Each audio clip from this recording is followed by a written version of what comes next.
राजस्थान विधानसभा के अमृत महोत्सव के इस उद्घाटन सत्र में आज के इस कार्यक्रम के मुख्य अतिथि राजस्थान के लाल, जिन्होंने इस सदन में भी और देश की सबसे बड़ी पंचायत में भी राजस्थान का मान और सम्मान के साथ हम सबका उस बड़ी पंचायत में पूर्ण रूप से राजस्थान का सम्मान बढ़ा रहे हैं। ऐसे हमारे लोकसभा के अध्यक्ष सम्माननीय ओम बिरला जी, हमारी विधानसभा के बहुत ही हमेशा परंपरा, अपनी संस्कृति, विधानसभा के प्रति अपने दायित्व को पूर्ण रूप से सक्रियता के साथ निभाने वाले हमारे विधानसभा के अध्यक्ष सम्माननीय वासुदेव देवनानी जी, हमारे संसदीय कार्य मंत्री सम्माननीय जोगाराम पटेल जी, हमारे नेता प्रतिपक्ष जो अपनी बात को हमेशा बहुत ही शालीनता से और हर विषय को राजस्थान के हित में मानते हुए रखते हैं, ऐसे हमारे नेता प्रतिपक्ष श्रीमान टीकाराम जूली जी। मैं आज बहुत ही सौभाग्यशाली, क्योंकि आज मेरे मंत्रिमंडल के सभी साथी, विधायक, पूर्व विधायक, सभी वरिष्ठ जन के एक साथ दर्शन का लाभ मुझे मिला है। मैं आप सभी का वंदन करता हूं, अभिनंदन करता हूं, आप सभी को मैं प्रणाम करता हूं।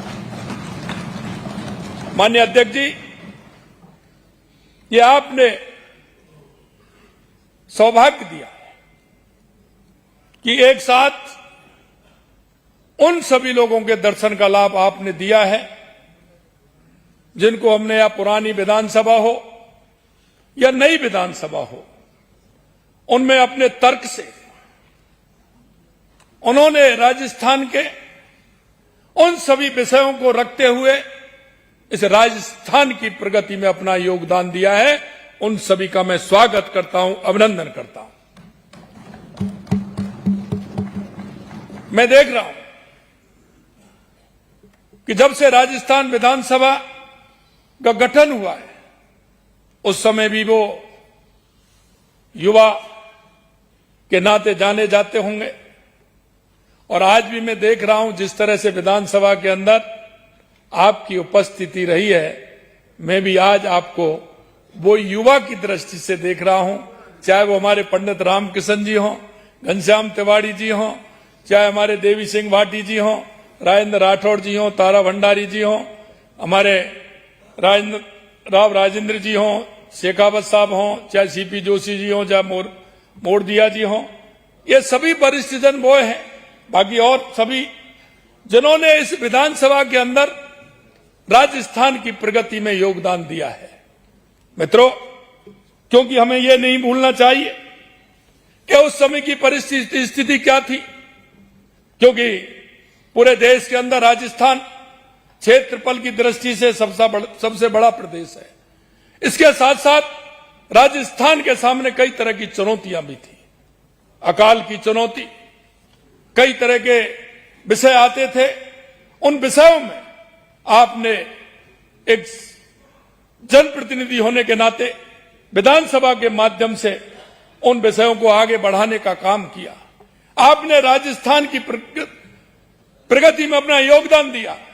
लेकिन एक बात मैं जरूर अवश्य कहूंगा कि आप सभी ने जिस तरह से राजस्थान की परंपरा रही है, राजस्थान के जो हमारे महापुरुष हैं, चाहे महाराणा प्रताप हो, महाराजा सूरजमल हो, त्याग की मूर्ति पन्नाधाय हो, चाहे भक्ति की मूर्ति मीराबाई हो, चाहे पर्यावरण के लिए अपने आप को समाप्त कर देने वाली मां अमृता देवी हो, क्योंकि ये हमारे संस्कार में है, ये हमारे विचार में है।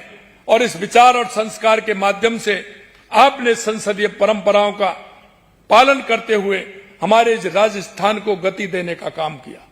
मैं ये भी आपसे कहना चाहता हूं कि जिस तरह से हमारे 75 वर्ष पूर्ण हुए हैं, इसमें कई तरह के मोड़ भी आए हैं। हमने वो भी देखा है कि जब राजस्थान अकाल के लगातार चपेट में आता था, उस समय कई तरह की योजनाएं भी बनी। हमने वो समय भी देखा है तो अंत्योदय की योजना के माध्यम से गांव गरीब का साथ सरकारों ने दिया है।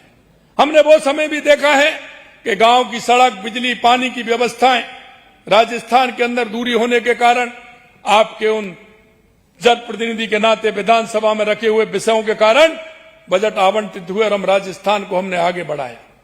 मैं आपसे ये भी कहूंगा कि जिस तरह से सार्वजनिक जीवन में व्यक्ति का जो महत्व होता है, मित्रों, आज आप भी संख्या देखेंगे, जिस दिन 1952 में से पहला चुनाव हुआ आज तक, तो वो संख्या कोई इतनी बड़ी नहीं है। वो संख्या उन जनप्रतिनिधियों की इतनी है कि उनके जीवन में उन्होंने सभी लोगों ने राजस्थान के लिए काम किया है। परिस्थिति अलग अलग होती है, उस समय की परिस्थिति और आज की परिस्थिति दोनों की भिन्नता है, लेकिन आपने जो मेहनत की है और विचार को जो आगे बढ़ाया है और राजस्थान को जो सम्मान दिलाने का काम किया है, आप सही कह रहे हैं। राजस्थान के लोगों ने, चाहे वो उपराष्ट्रपति के रूप में हो, चाहे गवर्नर के रूप में हो, चाहे विभिन्न और कार्यों के रूप में हो, उन्होंने राजस्थान की पहचान को बनाए रखा है। आज यह समागम निश्चित रूप से हमारे उन सारे विषयों को जो राजस्थान की हर विधानसभा में नए नए बिल लेकर के आए, आवश्यकता के अनुसार हमने उनको आगे बढ़ाया। मैं आप सभी को उसके लिए भी मैं धन्यवाद देना चाहता हूं। अनेक ऐतिहासिक निर्णय भी लिए, पक्ष विपक्ष के बीच सार्थक विमर्श की और परंपरा भी मजबूत हुई है। हम देख सकते हैं कि आज का यह अवसर विधानसभा के इतिहास में एक महत्वपूर्ण पड़ाव है। हम सबके लिए अत्यंत हर्ष और गौरव की बात है कि राजस्थान विधानसभा गौरवशाली 75 साल पूरे कर रहा है और हम उसका अमृत महोत्सव मना रहे हैं। लोकतंत्र में हमारी अटूट आस्था, जन जन की आकांक्षाएं और राजस्थान की गौरवशाली लोकतंत्र यात्रा का आज उत्सव है। उन करोड़ों प्रदेशवासियों का विश्वास का उत्सव है। मित्रों, जनप्रतिनिधि के रूप में जब हम आते हैं तो राजस्थान की 8 करोड़ जनता आपकी और हमारी तरफ देखती है। उनकी आशा और आकांक्षा किस तरह से पूरी हो वो ये देखती है। मैं ये भी कहना चाहता हूं कि जनता का भाव आपके प्रति जो समर्पण भाव का है, आपके प्रति जो इनकी इच्छा है, आपके प्रति जो अपेक्षा है, उन इच्छा और अपेक्षाओं पर हम कैसे खरा उतर सकते हैं। मैं ये भी कहना चाहता हूं, माननीय प्रतिपक्ष के नेताजी ने एक बात कही, वास्तविकता है। हमको उन दिनों को भी बढ़ाना चाहिए, हमें हमारी बैठकों को भी बढ़ाना चाहिए, या गहनता से चर्चा भी होना चाहिए। लेकिन हम देखते हैं कि सदन का समय, क्योंकि राजस्थान की जनता भी देखती है हमें किस लिए चुना गया, विधायी कार्यों में हम कितना समय हम लगा रहे हैं, हमें और ज्यादा लगाना चाहिए, क्योंकि जनता की इच्छा और अपेक्षा के हिसाब से अगर हम काम करेंगे तो निश्चित रूप से हम राजस्थान को और प्रगति के लेकर के आगे बढ़ सकते हैं। मैं आपसे यह भी कहूंगा, प्रदेश की दिशा और दशा तय करने के लिए, बदलने के लिए हमारी भूमिका हमें तय करनी होगी। हमें एक जनप्रतिनिधि के नाते हमारे दायित्वों को हमें 24 घंटे ध्यान में लाना होगा कि आखिर हम किसके लिए हैं। हमें जनता ने चुना है तो उसका हम जनता को सीधा सीधा फायदा कैसे मिले, हमें इसे भी देखना है। मैं कह सकता हूं 1952 में जब राजस्थान विधानसभा के 160 सदस्यों से अपनी यात्रा प्रारंभ की थी तो उनके मन में कई तरह के विचार होंगे। उनके मन में उस समय देखिए जब पहली बार 1952 में चुने गए जनप्रतिनिधि, उनके मन में किस तरह की चुनौतियां होंगी और उन चुनौतियों को उन्होंने स्वीकार करते हुए उन्होंने आगे बढ़ाने का काम किया। आज भी हम कहना चाहते हैं चुनौतियों में परिवर्तन हो सकता है, लेकिन चुनौती हमेशा रहती है। हमें काम की अपेक्षा हमेशा रहती है। हमें आगे कैसे करना चाहिए, इसको पक्ष और विपक्ष दोनों को बैठ करके इसमें बात करनी चाहिए। कई विषय ऐसे आते हैं जिसमें हमारे मतभेद हो सकते हैं, लेकिन जनता के हित में हमें एक साथ रह करके उन विषयों को ध्यान देते हुए आगे बढ़ाना चाहिए। हमें कई विषय को इस तरह से भी देखना चाहिए कि संवैधानिक परंपरा, सुशासन, जन कल्याण, सामाजिक परिवर्तन, विकास की गति, ये प्रमुख हैं।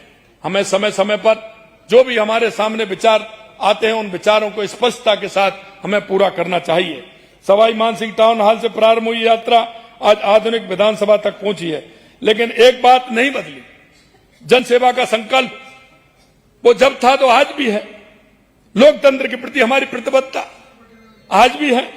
पिछले दशकों में सरकारें बदली, विचारधाराएं बदली, प्राथमिकताएं बदली, लेकिन राजस्थान की उन्नति, लोकतंत्र की मजबूती, जनहित को सर्वोपरि रखने के संकल्प कभी नहीं बदला और वो संकल्प आज भी हैं और आगे भी रहेंगे। इसलिए मैं एक और कहना चाहता हूं आपसे मित्रों, कोई ना कोई आने वाली पीढ़ी सीखती है। आज इस सदन के अंदर ऐसे भी लोग होंगे जिनसे हमें सीखा है, वो भी मौजूद होंगे। आगे इनसे सीखने वाली पीढ़ी है, वो भी आएगी। हम हमारे तर्क से, हमारे विचार से, हमारे स्वभाव से, हमारे व्यवहार से राजस्थान की प्रगति के लिए हमें कोई ऐसे विषय छोड़ने चाहिए जो आने वाली पीढ़ी उनको हमेशा याद करे। और मैं माननीय अध्यक्ष जी से भी कहना चाहता हूं कि अब तक की विधानसभा के जो कार्य हुए हैं, हमारे पूर्व जनप्रतिनिधि जो समय समय पर अपने तर्क रखे हैं, विषय रखे हैं, उन विषय, अच्छे विषयों को छांट करके हमें हमारे आने वाली युवा पीढ़ी को उनका भी संकलन करते हुए उनको आगे बढ़ाना चाहिए कि राजस्थान के हित में आने वाले विषय, हमारे जो पूर्व जनप्रतिनिधि हैं उन्होंने किस तरह के विषय रखे हैं, इन विषयों के आधार पर हमें चर्चा को आगे बढ़ाते हुए हमारे राजस्थान का विकास करना चाहिए। सामाजिक बुराई उन्मूलन, भूमि सुधार जैसे पंचायत राज को सशक्त किया, शिक्षा, पारदर्शी, सामाजिक न्याय, उत्तरदायी शासन, जन कल्याण के कार्यों को कानून बनाने का काम किया। इस विधानसभा में कई तरह के प्रस्ताव पास हुए जिनको राजस्थान को गति मिलने का काम हुआ है। मित्रों, मैं इतना ही कहना चाहता हूं, 23 ऐतिहासिक अधिनियमों पर विस्तृत चर्चा, कई तरह की चर्चा हमारी हुई है। आज राजस्थान विधानसभा अपनी समृद्ध परंपरा और साथ ही अपने नवाचारों के कारण पूरे देश में प्रेरणा बन रही है। हमें हर विषय को गंभीरता से लेना चाहिए। मित्रों, मैं ये भी कभी कभी मैं विधानसभा के अंदर भी इस बात को कहता हूं कि राजस्थान की जनता आपकी, हमारी तरफ, जनप्रतिनिधि की तरफ देखती है। वो हमारे कार्य को भी देखती है, वो हमारे व्यवहार को भी देखती है, वो हमारे समर्पण को भी देखती है, और वो हमारे विधानसभा में जब काम होता है तो हमारी वो विधानसभा की चलने वाली प्रतिदिन की कार्रवाई भी देखते हैं।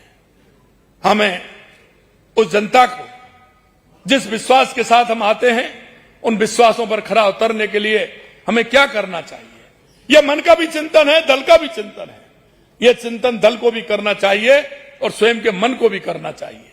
ये वो बात होती है कि जब हम जिस रूप में आते हैं उस रूप को पहचान करके हम राजस्थान की जनता को उससे कैसे हम ठीक प्रकार से कर सकते हैं। माननीय अध्यक्ष जी, आपने अपनी समृद्ध परंपराओं के साथ ही अपने नवाचारों के कारण पूरे देश के लिए एक प्रेरणा बन रही है। वंदे मातरम दीर्घा आपने खोली है, संविधान गैलरी, युवा संसद, महिला संसद, पेपरलेस विधानसभा की दिशा में उठाए कदम इस बात के प्रमाण है कि लोकतंत्र अपनी जड़ों से जुड़ते हुए स्वयं को निरंतर आधुनिक बनाता है। मुझे प्रसन्नता है कि अमृत महोत्सव एक दिन का आयोजन नहीं है, बल्कि पूरे वर्ष चलने वाला लोकतांत्रिक महोत्सव है।